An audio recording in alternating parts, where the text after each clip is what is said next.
By 1953, Ho Chi Minh's communist guerrillas have fought the French army for 7 years in Vietnam.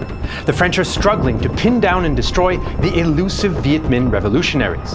They now hope US support and a new ambitious outpost will force Ho Chi Minh's troops into a final decisive battle in the valley of Dien Bien Phu.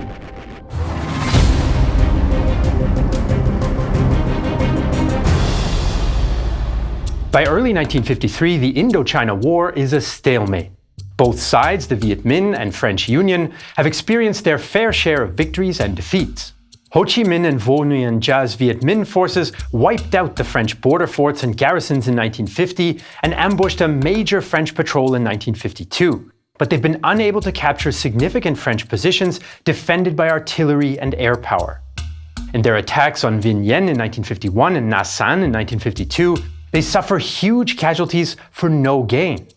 Meanwhile, French Union troops have been able to hold the Red River Delta, but are unable to pursue Viet Minh forces and destroy them on their terms. To solve the problem, Paris sends General Henri Navarre to Indochina in May 1953. He's been instructed to find an honorable way out of the war, but to do this, he needs victories on the battlefield to gain a diplomatic advantage. He knows that his paratrooper and Foreign Legion forces are vital to offensive operations, but their manpower is being used up defending almost 900 garrisons all across Indochina. So Navarre decides to abandon many remote garrisons, including Nha San, and consolidate forces in the Red River Delta in anticipation of a future offensive. In central and southern Vietnam, commando-style raids will mop up isolated Viet Minh groups, but elsewhere, he focuses on training up local Vietnamese forces. Once they can take over garrison duties, French troops will be freed up for mobile operations. He also asked the United States for more help. In the US, former World War II Commander Dwight D. Eisenhower is now in the White House. He's concerned about communism's spread in Europe and is fearful of a similar fate in Asia. In July 1953, the Korean War ends in a stalemate and the peninsula's division. On one hand, the Korean War showed the ability of international forces to stem the tide of communism, but on the other, it came at a huge cost and with no definitive victory. The Korea experience also shifts US attitudes towards Ho Chi Minh. Previously, Truman's administration had been sympathetic to Vietnamese independence movements opposing French colonialism. An American OSS team had even trained and supplied Ho Chi Minh and Vo Nguyen Gia in August 1945 to fight the Japanese who were then occupying Indochina. However, Eisenhower's administration now sees the hand of monolithic Soviet communism behind the Viet Minh movement. The US agrees to bankroll Navarre's plan with a $400 million aid package, but only on the condition that France abandons planned negotiations with Ho Chi Minh and accepts West German remilitarization in Europe. Soon, Viet Minh movements force a French response, since the revolutionaries are extending operations into Laos. Such a move would extend the war beyond the range of French mobile groups based in the Red River Delta, making future French operations much harder. Navarre decides to interrupt the Viet Minh supply routes into Laos by seizing the strategically important village of Dien Bien Phu in an airborne attack. On November 20th, 1953, 6 French parachute battalions drop into the area. They encounter light resistance, although even this is more than what they anticipated. Major Bijard of the 6th Colonial Parachute Battalion recalled. When we came down on November 20th, we were told there would be no Vietnamese. But there were 2 companies exactly where we jumped. Some of my men were killed before they even touched the ground. Others were stabbed where they landed. After the French secured the area, they paradropped bulldozers and other equipment to create a new airhead. The plan is for Dien Bien Phu to serve as a base for offensive raids and patrols into the Viet Minh rear areas. Much like at Nha San, it will be resupplied entirely by air via its 2 airstrips in the valley. In early 1954, French forces turned Dien Bien Phu into a fortified position with 9 defensive bastions, with an inner and outer ring. Most of these are on the flat valley floor next to the airstrips, although several are located on the hills above. The French fly in troops and equipment, including artillery, 10 M24 Chaffee tanks, and 9 Bearcat fighter bombers. To deliver the tanks, they break the vehicles down into multiple parts and reassemble them on site after delivery. They also bring in Vietnamese and Algerian women to work at the base brothel. A near constant stream of transports eventually deliver around 10,800 men to the camp by January, many of them colonial or French-allied Vietnamese troops. Colonel Charles Pirotte, commander of artillery at Dien Bien Phu, insists that his guns will wipe out any Viet Minh artillery that might approach. No Viet Minh gun will fire 3 rounds without being destroyed. But the Dien Bien Phu position has some critical flaws, which are quickly recognized by the Viet Minh. It's 275 kilometers from Hanoi, much farther than Nha San. Both air supply and support will be slower to arrive, while it's also out of the range of ground-based French mobile troops. Since it's been developed as an offensively oriented camp, its defenses are also not as prepared as at Nha San. There are large gaps between bastions, some of which are isolated and far from headquarters. The French artillery at Dien Bien Phu is poorly protected, and with only 60 guns, is not proportional to the size of the camp. Perhaps most important of all, much of the camp, including the vital airstrip, is overlooked by forested hills. The French know about these vulnerabilities, but don't consider them critical. Locally based aircraft, including a handful of early helicopters, can provide constant air support, while the hills are generally considered impassable for heavy equipment. In any case, the Viet Minh have never shown much skill for artillery or anti-aircraft tactics.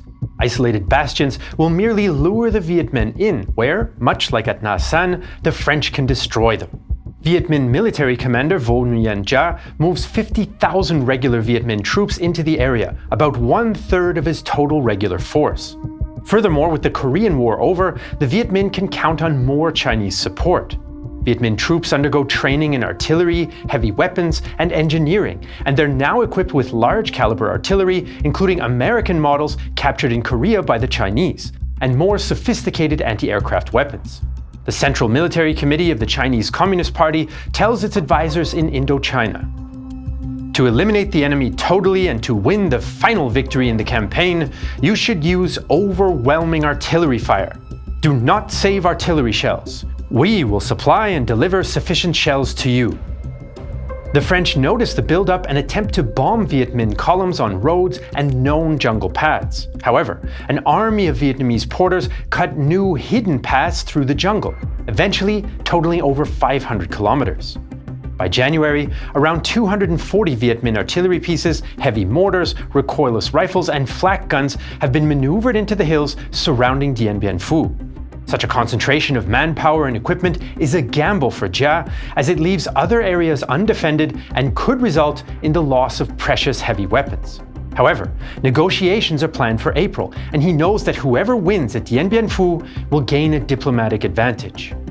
Gia's guns open fire on January 31st, 1954, and continue to fire from time to time for 6 weeks. The Vietnamese gunners are ranging their guns and observing French counter-battery fire. By March, the valley is a moonscape and the French await the coming assault.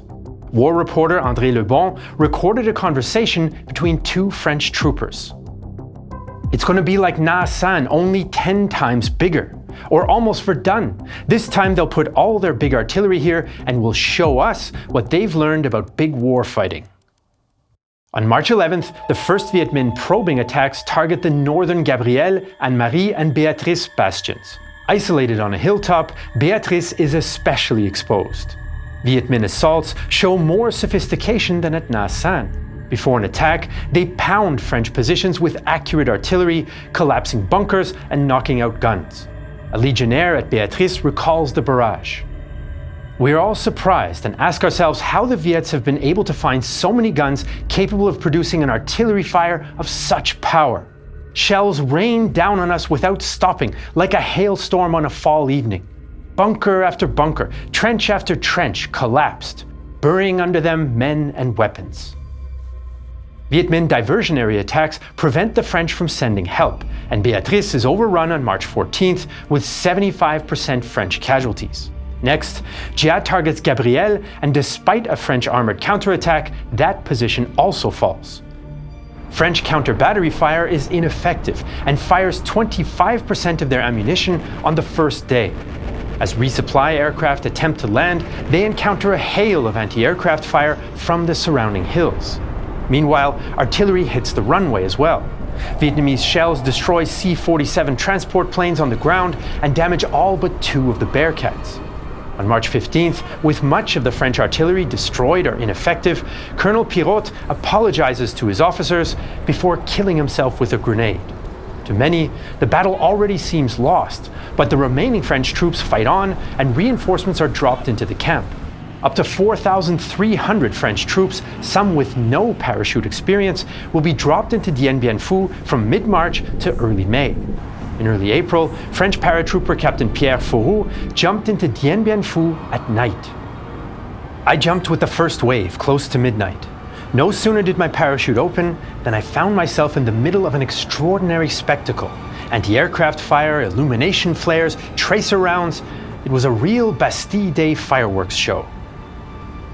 French nurses are often on board return flights to care for the wounded, and one, Geneviève de Galard, ends up staying on the base throughout the entire siege to care for the wounded, earning her the Légion d'honneur. The French troops now reinforce the main camp while their leaders discuss 3 ways out of the developing disaster. Operation Condor would see a relief column march on Dien Bien Phu. Operation Albatross would be a garrison breakout towards the French positions. Or Operation Vulture, which would be a request to the US military for more support. The French decide to pursue both Condor and Vulture with Albatross held in reserve. However, it's extremely difficult to gather the transport and troops needed for Condor, and commanders are skeptical. Instead, Navarre focuses on Vulture.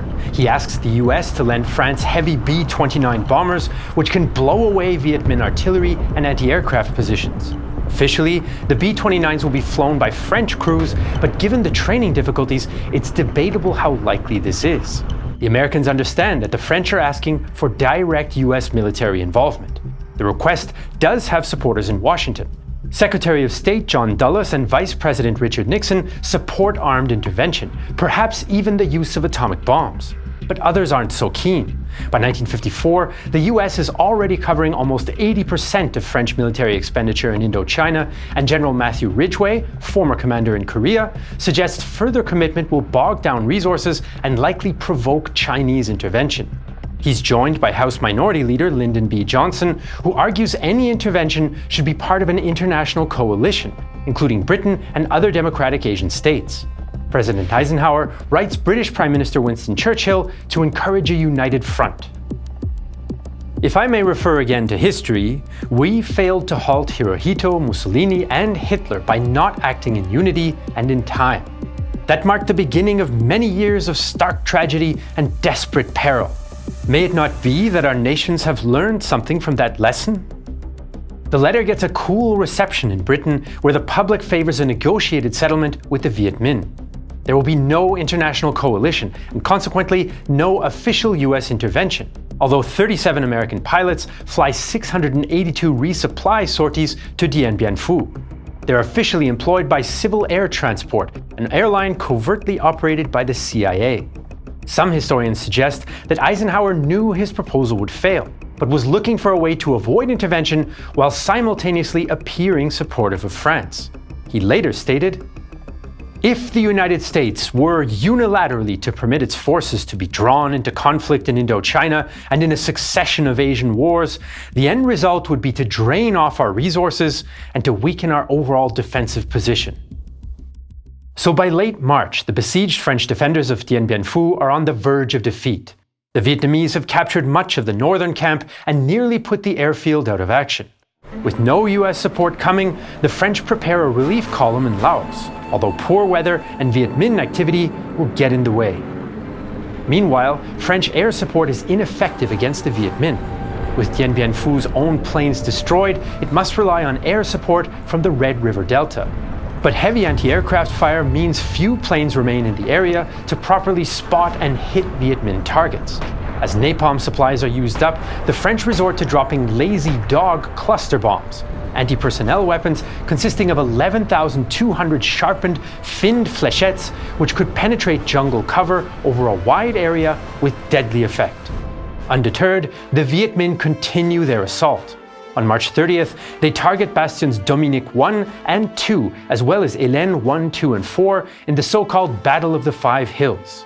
Despite some French success with quad-mounted 50 caliber anti-aircraft guns used in a ground role, they lose parts of Dominique and Hélène in heavy fighting. The French do launch some successful counterattacks, but in reality, these just weaken the remaining units. With casualties among legionnaires and paratroopers growing, the defense increasingly falls to French allied Vietnamese, Algerian, and Moroccan auxiliary units. With fighting raging in the east, the Viet Minh attack the west of the headquarters, targeting bastions Françoise and Huguette. Viet Minh casualties are very heavy, and Jia admits the fighting for Huguette is testing his soldiers' nerve. The principal trait of that phase of the battle has been the violent character of the combat. The battle having lasted a very long time, more troops, who had to fight without interruption, became fatigued and are worn and are faced with great nervous tension. Our forces have not been able to avoid decimation, which requires rapid reorganization and reinforcement. To avoid a collapse in morale, Jia resorts to siege tactics to break the heavily fortified headquarters. Chinese engineers arrive, and Viet Minh troops dig sapping tunnels, assault trenches, and other siege works to close up to French positions. Since mid-April, the French only hold an area roughly 1.5 kilometers in diameter, and their supplies are running low.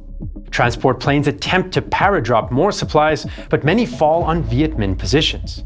To make matters even worse for the French, since April 22nd, Viet Minh ambushes and monsoon rains have slowed the relief effort. By early May, the French defenders were under a hail of artillery fire in flooded trenches. Captain Fourreux recalls. On the afternoon of May 6th, Major Bredyuk asked me to go with a radio operator toward the center of the fighting to look for a less pulverized place where we could reassemble the surviving elements of the battalion. I advanced through the trenches in mud up to my chest. The shells never ceased to fall. At a bend in the trench, I lost sight of the radio operator. He must have been killed by a shell and swallowed up by the mud. I realized then that the end was at hand. In the final assaults, a new Chinese weapon arrives on the battlefield. 6-barreled rocket launchers similar to the Second World War German Nebelwerfer. The Viet Minh used them for the last barrages on the headquarters positions, which comes under direct assault on May 7th. By 6 p.m., they've taken the main camp. Now, only the isolated French bastion of Isabelle holds out. Under full Viet Minh attack, the defense is hopeless. With one defender describing conditions as, quote, hell in a very small place, the French decide to break out to the south in multiple directions. Most, though, will be killed or captured, and only 78 French troops are able to escape from Dien Bien Phu. On May 8th, while France celebrates the 9th anniversary of the Allied victory over Germany, relief units confirm Dien Bien Phu's fall with a single code word: Austerlitz. The Battle of Dien Bien Phu is a disaster for the French colonial authorities. 2,300 French troops are killed, 6,400 wounded, and 9,000 captured. Viet Minh casualties may be as high as 30,000, but Ho Chi Minh secures an important victory on the eve of the negotiations. Despite significant French and Allied military personnel remaining in Indochina, Dien Bien Phu signals the end of the French will to fight. The war is already unpopular or even irrelevant in metropolitan France. A May 1953 survey reports that only 23% of French respondents took an active interest in what was now termed la sale guerre, the dirty war. The First Indochina War would cost the lives of almost 79,000 French Union troops, including 15,000 North Africans. Up to 200,000 Viet Minh may have also been killed. At the Geneva Accords in July 1954, the US, Britain, France, the Soviet Union, and China strike a deal. Laos and Cambodia become independent kingdoms, and Vietnam is divided into 2 states along the 17th parallel. A northern communist state under Ho Chi Minh, and a southern non-communist one led by Bao Dai and his Prime Minister Ngo Dinh Diem. In exchange, the Viet Minh withdraw all units to the north in anticipation of Vietnam-wide elections in 1956. The now independent Republic of Vietnam in the south expels French administrators and troops in favor of American support. For Ho Chi Minh and his supporters, the deal is not a good one. They'd long fought for a unified Vietnamese state, however the Chinese pressure them to compromise. China has achieved its national security goals of creating a secure frontier and preventing US military intervention. Creating a unified and powerful independent Vietnamese communist state with a strong nationalist ideology might not actually be beneficial to Chinese regional aspirations, especially given historical tensions between Chinese and Vietnamese states.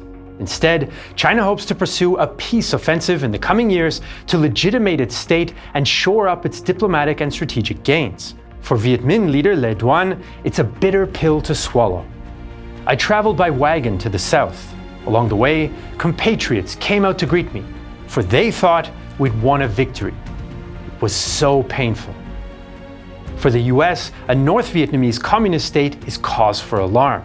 Soon, Eisenhower is talking of other Asian states potentially succumbing to communism like falling dominoes. American leaders now discuss protecting South Vietnam from its communist neighbor, and with the French out of the picture, they feel they can do so without the taint of colonialism.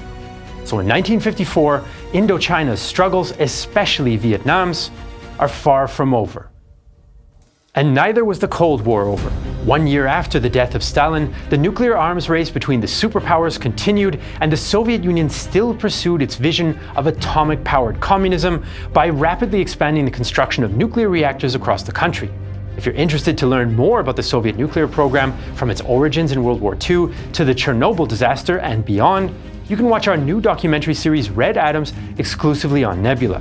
Nebula is a streaming service that we're building together with other creators, and where we don't have to worry about the algorithm or advertising guidelines, and where viewers directly support creators. If you go to nebula.tv/realtimehistory, you can get 40% off an annual subscription. For just $30 a year, you can watch Red Atoms or our other Nebula original series, and much more. Want to learn more about an infamous Cold War icon? Check out Tip of the Spear by Mustard about the B-2 stealth bomber. And of course, on Nebula you can also watch all our videos ad-free and usually earlier than on YouTube. That's nebula.tv/realtimehistory for 40% off an annual subscription and supporting us directly. I hope you liked this video about the most well-known battle of the First Indochina War. It's part of a series, by the way, and if you want to learn more about the origin and the previous battles, check out our recent video. In the next episode, we'll start covering the US-Vietnam War as well. So stay tuned for more. As usual, you can find all our sources in the video description below. If you're watching this video on Nebula or Patreon, thank you so much for the support. We couldn't do it without you. I'm Jesse Alexander, and this is a production of Real Time History, the only history channel that always flies civil air transport.